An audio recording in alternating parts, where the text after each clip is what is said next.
New this hour, dramatic new details about the unidentified object shot down by fighter jets just miles off the coast of Alaska yesterday. Unlike the Chinese spy balloon shot down last Saturday, this object demanded more immediate action yesterday. Officials say it was flying much lower at 40,000 feet, making it a dangerous potential threat to civilian aircraft. But now we are learning that U.S. military pilots who approached the craft have given conflicting accounts of what they saw. This new reporting coming in now from CNN national security reporter Natasha Bertrand. Natasha, so this is interesting. This is kind of unusual that these pilots saw different things, and that is sort of, I guess, adding to the mystery of all this. Yeah, not even the pilots apparently were really able to identify what they saw. And just to take you back for a sec, on Thursday, the U.S. defense officials sent F-35 fighter jets up to try to figure out what this object was that was flying around near Alaska.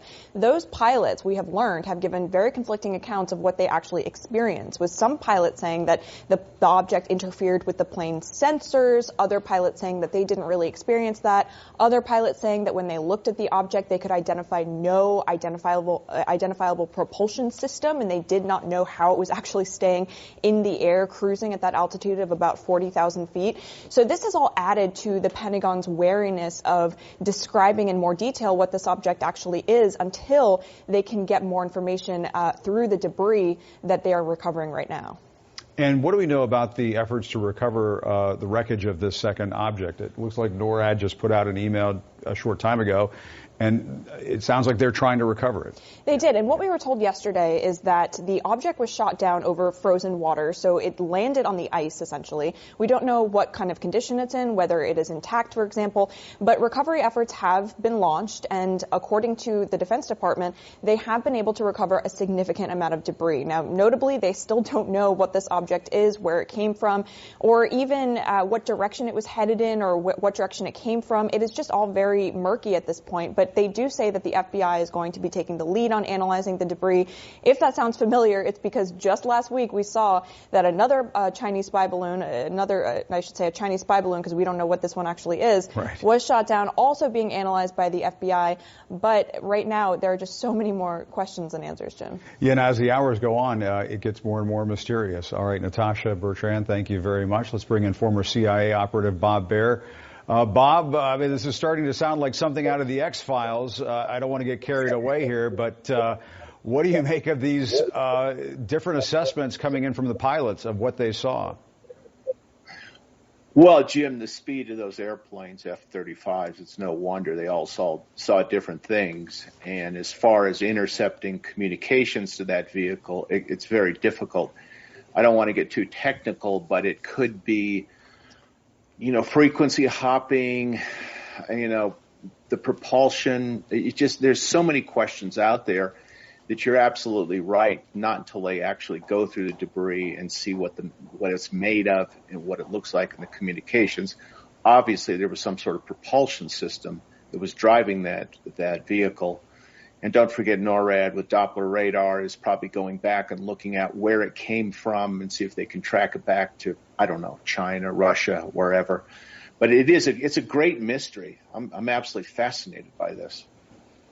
Yeah, I mean, one U.S. official tells us there was no obvious surveillance equipment on board.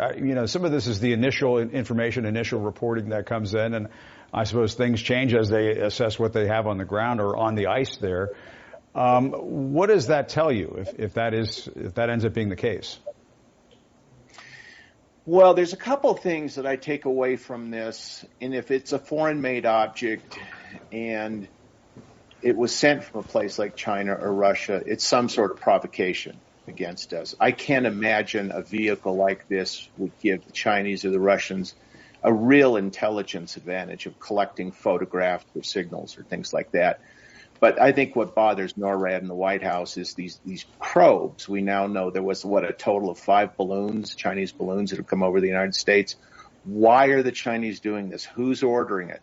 And why would you do it right before Blinken, the Secretary of State, is on his way to Beijing? That makes no sense to me. With the balloon, is it was the Chinese military struck out on its own?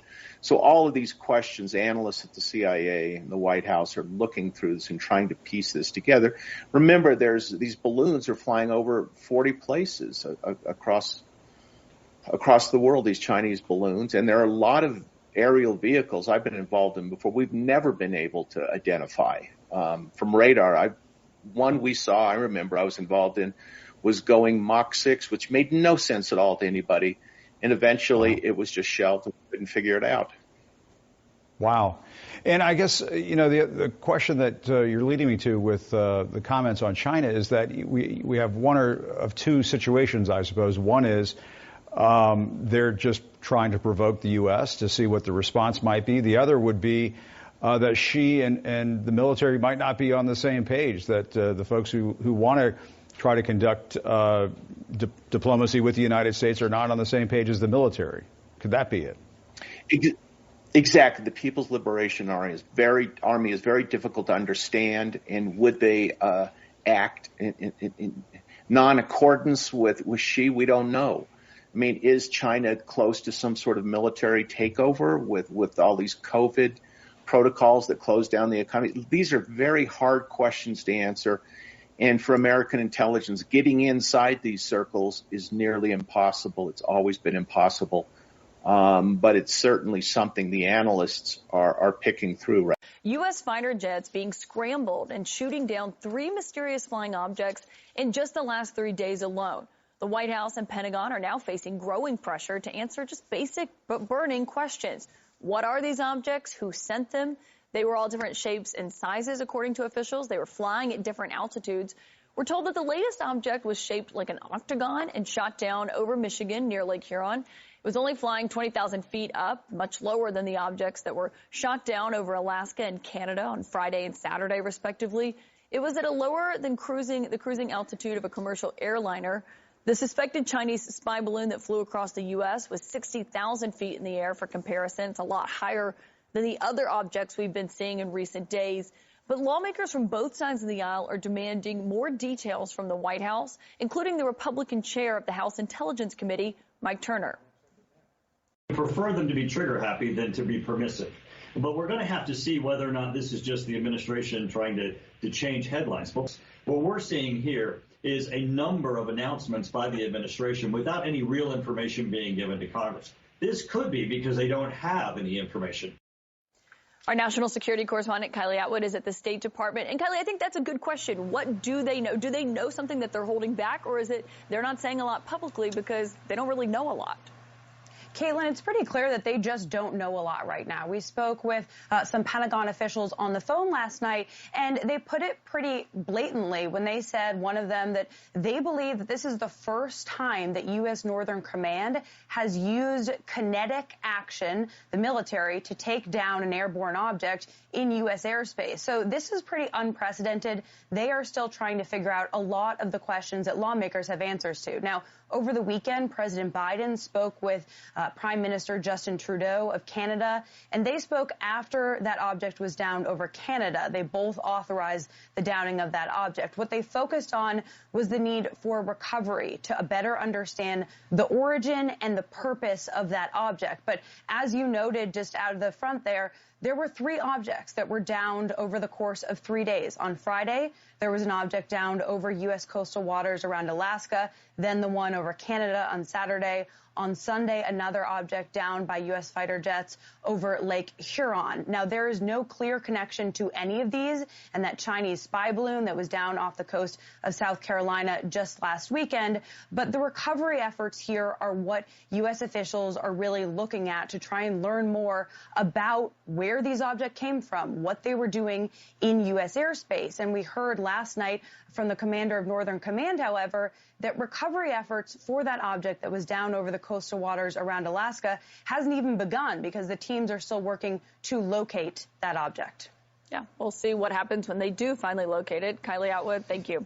There's lots to discuss now. Joining us now, CNN political and national security analyst David Sanger and retired U.S. Army Major Mike Lyons. Good to see both of you. Thank you very much. So I'm interested in what you have to say about this, Mike Lyons, because you are saying that this is a wake-up call Why do you say this is a wake-up call? No, I think it is. It puts the United States on notice for this great power competition between us and China, this one at 60,000 feet potentially.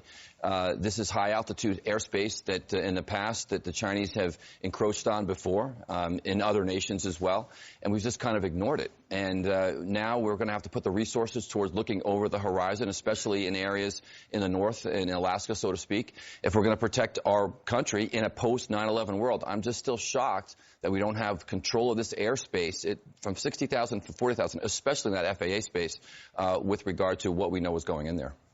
David, you have covered the national security space. When was the last time the U.S. scrambled fighter jets to shoot something down in U.S. airspace? Gee, I can't remember one, Caitlin. And in fact, when NORAD took down that balloon on Saturday, or what has been described now as a balloon, I think it was the first time that NORAD had actually fired in a real live situation, not training, in North American airspace, which gets to, the point of how unusual this is. But, there's a big distinction between the first balloon, the one that clearly came from China, and the three that we've seen now. For the first one, the U.S. actually tracked it as it was leaving Hainan Island in China and saw it go up over the Aleutians and then, of course, warned the president. And they made the decision, right or wrong, to track it across the United States. These other three, there's no indication right now that they came from China. Their small size suggests that they may have been much more local. We don't know if they were foreign powers balloons at all. And so that tells you that we've sort of got two separate issues going on here.